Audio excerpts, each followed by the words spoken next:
حكت نسمة كيف أصرت على التعليم والعمل واختيار شريك حياتها. خططوا لحياتهم كويس جدا من غير أي منظرة ومشيوا بشكل كويس قوي.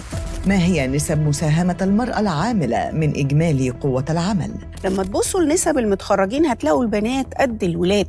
ومن القصص الملهمة الست أم وليد ملكة الأسفلت، أقدم سيدة تعمل سائقة تاكسي بمصر، كيف تواجه التحديات والصعوبات كسائقة تاكسي. الست أم وليد أقدم سواق التاكس فيكي يا مصر. ومن أسئلتكم، ما هي الإجراءات والأوراق المطلوبة لإتمام الزواج من غير المصريين؟ احنا بنروح لمكتب الشهر عقاري أجانب بوزارة العدل. في حالة الخلع هل يحق للمطلقة معاش والدها؟ الخلع زيه زي الطلاق سواء عن طريق المحكمة أو الطلاق من طرف الزوج.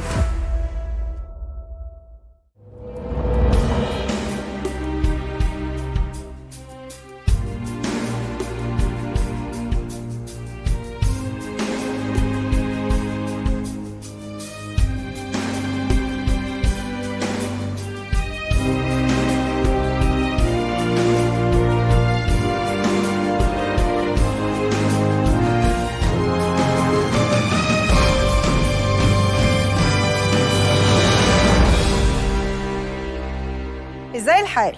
حكايتنا النهارده لشابه اسمها نسمة.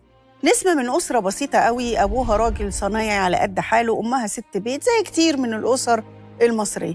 ولا الأب ولا الأم كملوا تعليم، بس كان حلم نسمة وأم نسمة إنهم يكملوا تعليمها، وأم نسمة بالذات أصرت إن كل ولادها وبناتها يبقى معاهم شهادات جامعية.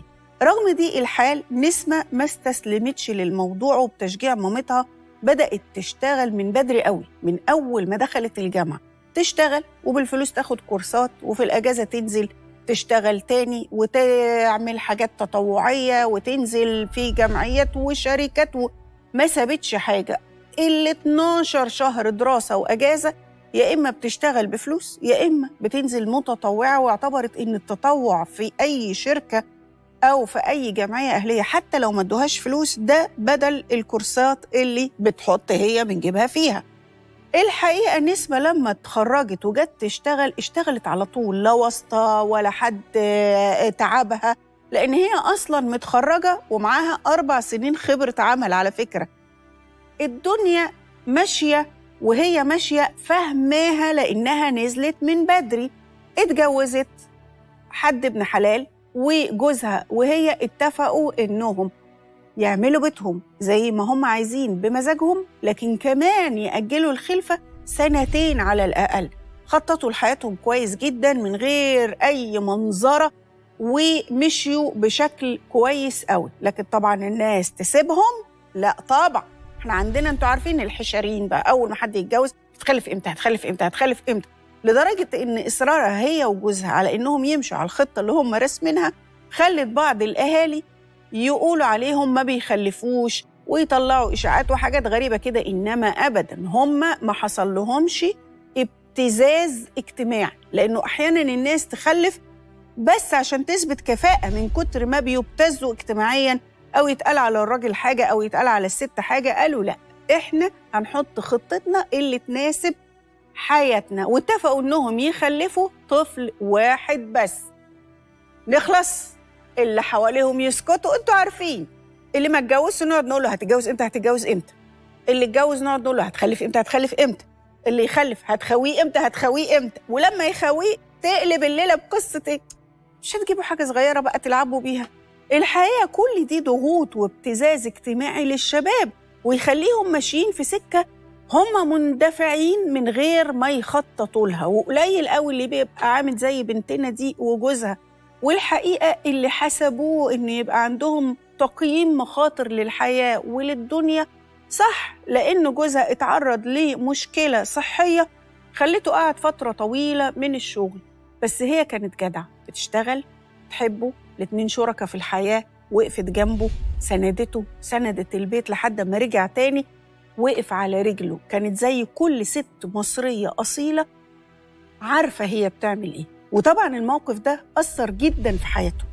مجرد الاستمرار في العلاقة وهي فيها كل التحديات والمشاكل والعراقيل دي كلها، ده بينجح الجواز جدا وبيربط الناس مع بعض بشكل كبير.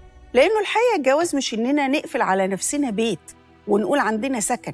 الجواز هو بالأساس سكن إنساني، إننا نبقى واعيين لنفسنا الأول وواعيين لشريك أو شريكة حياتنا، ونختارهم مناسبين لينا، مش نختارهم كده بشكل عشوائي، ونخطط الحياة مع بعض ونستعد لمواجهة المشاكل والصعوبات مع بعض. النموذج اللي أنا بتكلم عليه ده الحقيقة أنا ما بلاقوهوش كتير، لكن لما بلاقيه ببقى مبسوطة قوي وأقعد أسمعهم كده وبقى سعيدة إن في ناس عندها الوعي ده وما بتخضعش للابتزاز الاجتماعي ولا ابتزاز القرايب، ولا يخلوا حد يفضل يزقهم كده كأنهم ماشيين مغيبين من غير ما حد يعني يساعدهم في الحياة. لأنه في الآخر لما بنتعك كله بيشيل إيده، يعني محدش يقول لنا عايزين نفرح بيكم وبعد كده لو قابلنا مشكلة يجوا يعملوها، لا، كله خلاص فرحتوا واتبسطتوا وإحنا اللي تعكينا. أنا الحقيقة نموذج بنتنا الغالية دي وجوزها من أجمل النماذج اللي شفتهم، ولما قعدت معاهم اتبسطت قوي. صح ولا إيه؟ شوفكوا بعد الفاصل.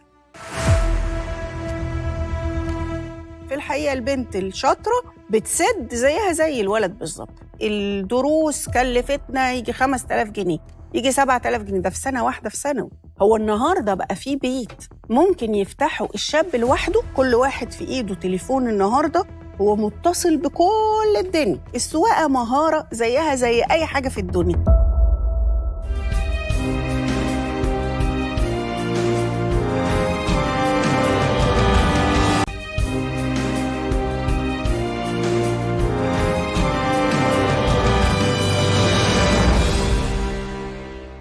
بصوا بقى، التعليم مهم جدا جدا جدا في الحياة للشباب وللبنات، لكن التعليم لوحده كده إننا نروح المدرسة ونرجع ونروح الجامعة ونرجع ما بقاش كفاية. لازم نبقى يعني حركين كده وبنتحرك وبننزل نتمرن وإحنا لسه في الجامعة، ننزل نشتغل أي حاجة وإحنا لسه في الجامعة. الشغل يا جماعة ممكن ملوش علاقة بالتخصص بتاعي، حتى لو اشتغلت أي حاجة باخد خبرة بالسوق وباخد خبرة بالناس وباخد خبرة في كل العلاقات والدنيا بتمشي ازاي، فبنبقى أجرأ. وده بنشوفه لما بنعمل انترفيوهات مع الناس، بيبقى واضح جدا اللي جاي كده كان بالسلفانة في الجامعة ومتعلب ومن بيتهم للجامعة ومن الجامعة للبيت سواء شاب أو بنت، ولا اللي جاي مدقدق واخد خبرة. بيبان من أول نظرة العين والحركة والتعامل. لكن كمان ده يزيد أهميته عند البنات بالذات، لأن البنت بتبقى أقوى في مواجهة تحديات وظروف. التعليم والشغل بيخليها عندها وعي ودماغها مترتبة كويس. رغم إننا في مصر نجحنا جدا في إننا نخلي ولادنا وبناتنا يروحوا الجامعة زي بعض ومبقاش فيه تمييز، رغم إن عندنا شوية تسرب ما بين البنات عشان الجواز المبكر للأسف يعني، وده جريمة وهيتجرم في القانون إن شاء الله. لكن الحقيقة في الجامعة 50% ولاد و50% بنات. حتى كليات الهندسة والكليات العملية اللي كانت البنات ما بتروحهاش كتير دلوقتي بقوا بيروحوها زيهم زي الولاد بالظبط. لكن يفضل عندنا أفكار قديمة جدا بتخلي البنات لما تتخرج إما إنها ما تلاقيش فرص عمل، لأن بعض الناس يقول أنا عايز ولد عايز يقعد معايا من الصبح بالليل، عايزه يستحملني، عايزه مش عارفة إيه الكلام ده. في الحقيقة البنت الشاطرة بتسد زيها زي الولد بالظبط. أو إن الأسرة يقولوا لها عودي في البيت. طب التعليم اللي اتعلمناه ده كله نرميه في الشارع؟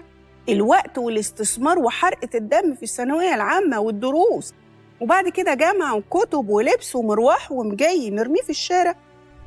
الحقيقة هنا بنبقى قدام مشكلة كبيرة جدا، لأن الشغل ما هواش بس فلوس. زي ما قلت الشغل بيبني شخصية، بيرتب دماغ، بيخلي البنت فاهمة الناس اللي حواليها وعايزة إيه، ويخليها أقل عرضة للمشاكل وللعنف الأسري والطلاق والحاجات دي كلها.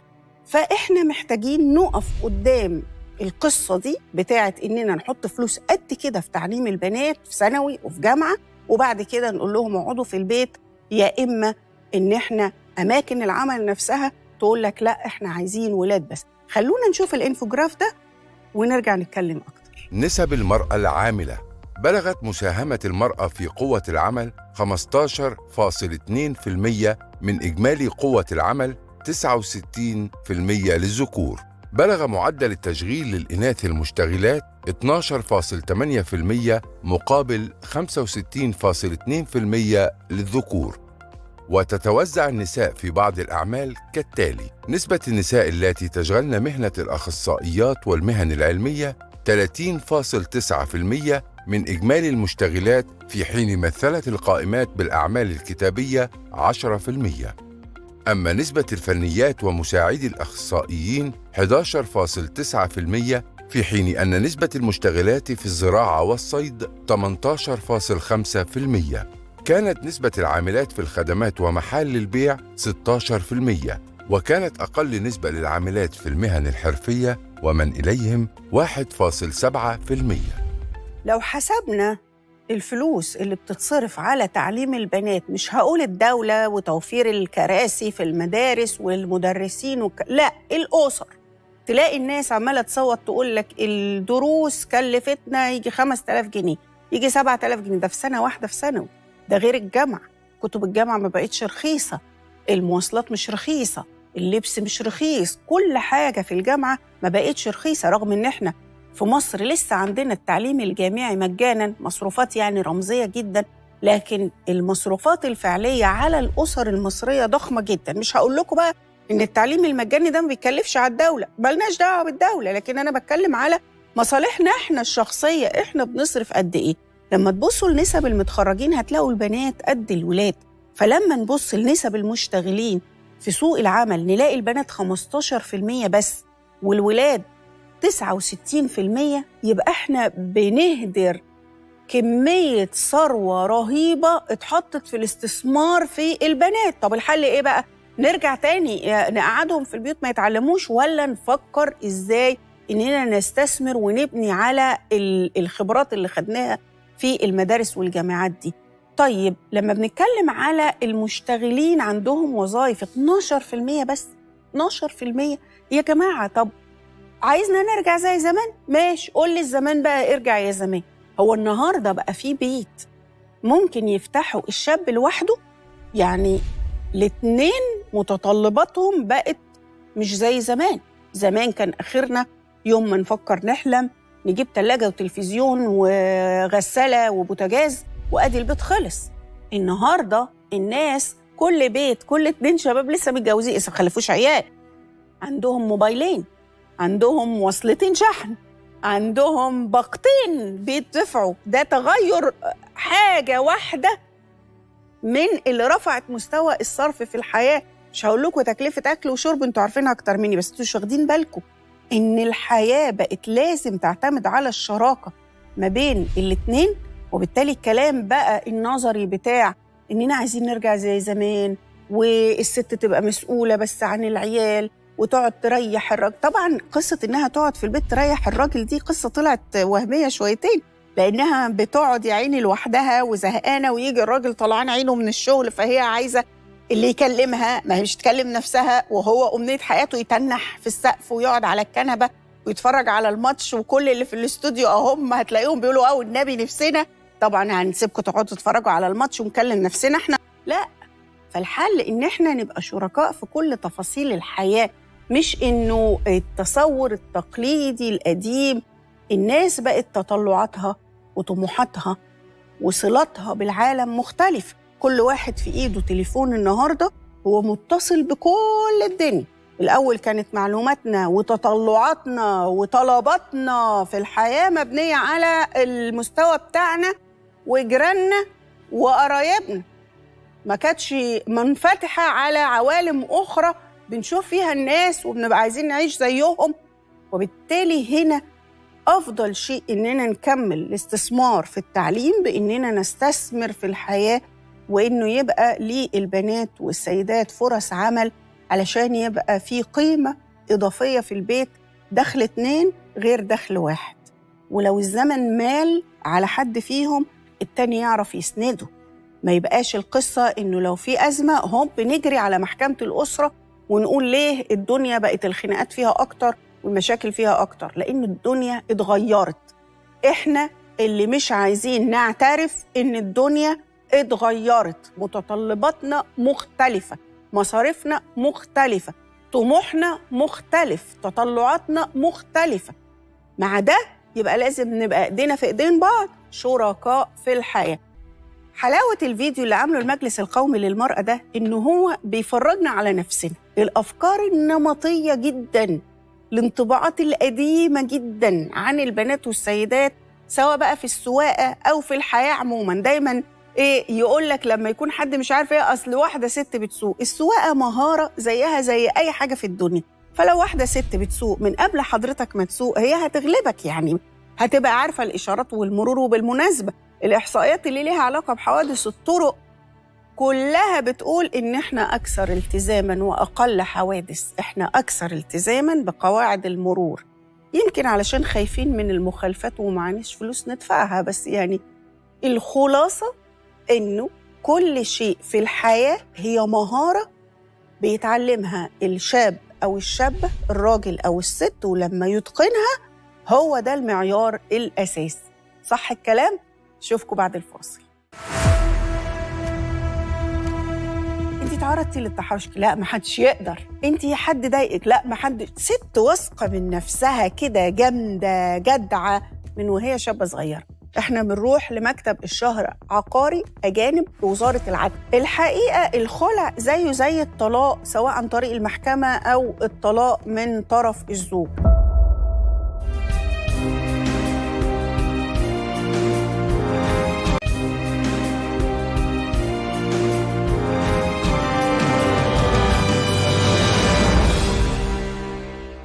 في ضيافتي وفي ضيافتكم النهارده ست ملهمة حقيقي، جدعة حقيقي، دماغها وكلامها غير كل الأشكال والأفكار النمطية اللي عندنا. الست أم وليد أقدم سواق تاكس فيكي يا مصر، تشتغل من سنة 80، يعني من 42 سنة، من أيام ما كانت شابة حلوة وهي ست حلوة لحد دلوقتي. إنما لما سألتها أنا كنت مذهولة من الردود بتاعتها. أنتِ تعرضتي للتحرش؟ لا محدش يقدر. أنتِ حد ضايقك؟ لا محدش. ست واثقة من نفسها كده، جامدة جدعة من وهي شابة صغيرة. تعالوا نشوف أم وليد ونتعلم منها ونرجع نتكلم تاني.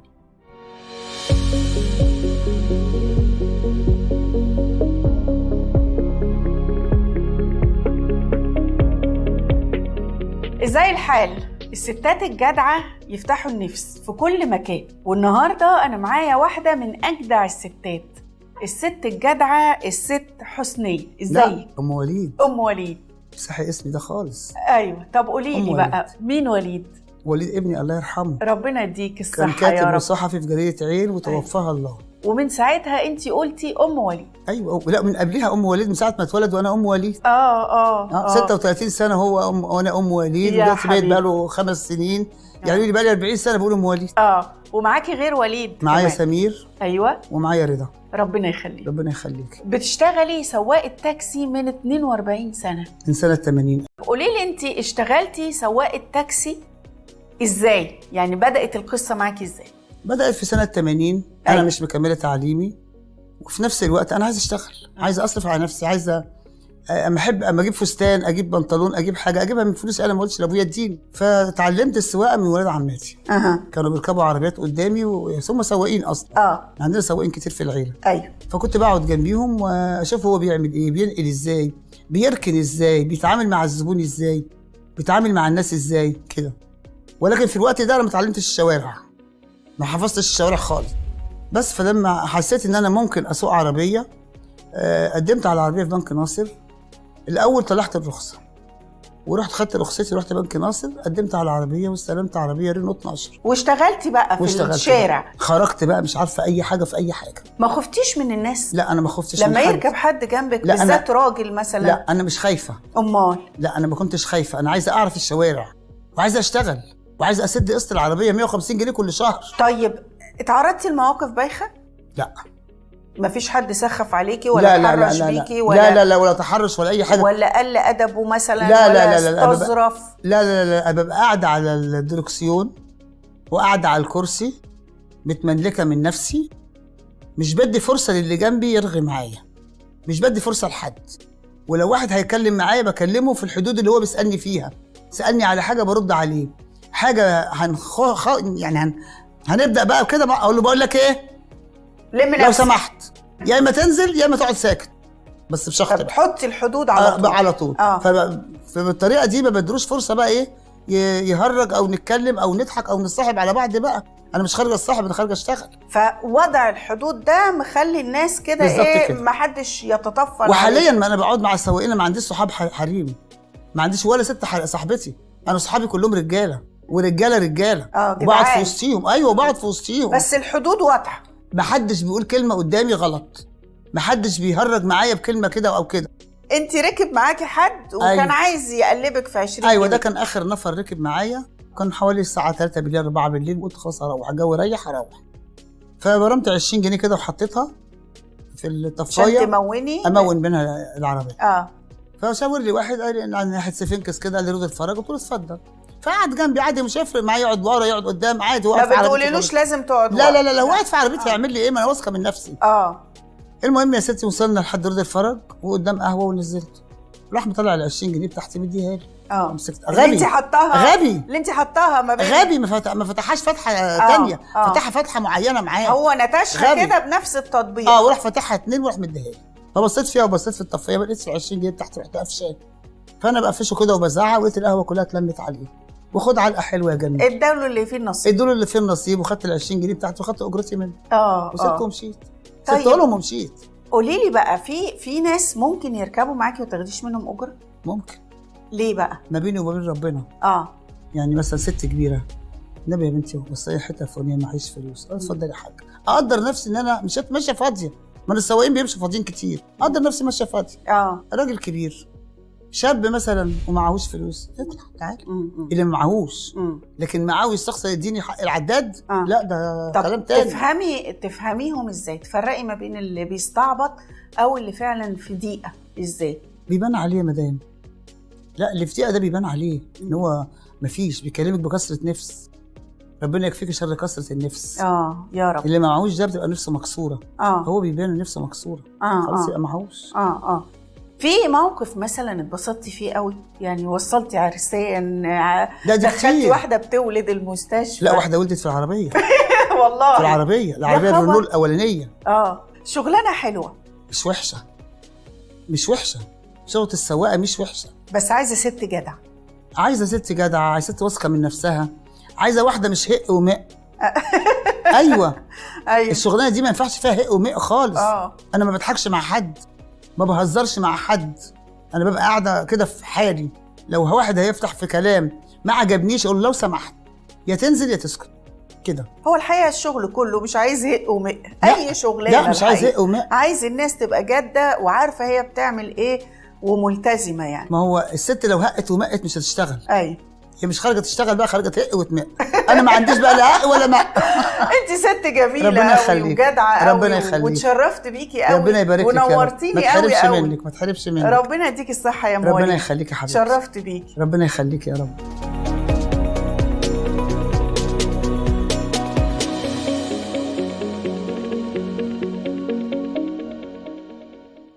رجعنا مع الست الجميله الجدعه دي اللي أنا شخصياً اتعلمت منها كتير جداً، وأعتقد إنها هتفرق معاكم لما تسمعوها. خلونا في الفقرة المحببة إلى قلبي، التواصل معاكم، أسئلتكم القانونية. نشوف أول سؤال ونتكلم. ليا صديقة أجنبية مقيمة في مصر واتفقنا على الزواج، فما هي الإجراءات والأوراق المطلوبة لإتمام الزواج؟ الأوراق والإجراءات المطلوبة للزواج من حد غير مصري، سواء الزوج هو المصري والزوجة غير مصرية أو العكس. إيه المطلوب بقى؟ 1 صورة جواز السفر بتاع في حالتنا هنا الزوجة الأجنبية. 2 جواب عدم ممانعة أو شهادة عدم ممانعة بتطلع من سفارة الزوجة. 6 صور فوتوغرافية، شهود على الجواز. وبناخد الكلام ده كله ومش بنروح لشيخ مأذون، احنا بنروح لمكتب الشهر عقاري أجانب بوزارة العدل، موجود في مقر أو جنب مقر وزارة العدل في لازوغلي. وطبعا أهم حاجة تدعوني، يعني مش تتجوزوا ومن غير ما تدعوني. نشوف سؤال كمان. اشتريت شقة تحت الإنشاء من شركة تابعة للاستثمار العقاري. قطعة الأرض المبني عليها العقار شراكة بين الشركة وصاحب الأرض. سددت 50% من قيمة الشقة، وفوجئت إن الدولة تحفظت على الشركة وتوقف كل شيء، ومعايا عقد ابتدائي عليه صحة توقيع وإيصالات السداد في البنك. إيه الحل؟ طيب الحل إننا نطلع على الوضع القانوني. هي الدولة تحفظت عليها في إطار إجراءات معينة وهتخلص، فبنكمل مع الشركة، ولا المشكلة أكبر من كده؟ في الحالة دي بنعمل فسخ عقد وبنرجع على الشركة نطلب رد المبلغ والتعويض، لأنه أكيد في حاجة كانت في الإجراءات مش مظبوطة وبالتالي تم الحجز على الشركة. هنا إحنا زي ما قلت بنعمل فسخ عقد وبنرجع على الشركة نطلب الفلوس اللي إحنا دفعناها وتعويض، لأنه أكيد قيمة الفلوس بتختلف. نشوف سؤال كمان. عايزة أسأل حضرتك، في حالة الخلع الواحدة بتاخد معاش باباها ولا لأ؟ الحقيقة الخلع زيه زي الطلاق، سواء عن طريق المحكمة أو الطلاق من طرف الزوج، بتنتهي بيه العلاقة الزوجية وبالتالي حضرتك بتبقي مطلقة، وفي الحالة دي تستحقي معاش الوالد. لحد هنا أسئلتنا خلصت، لكن جسر المحبة بينا عمره ما بيخلص.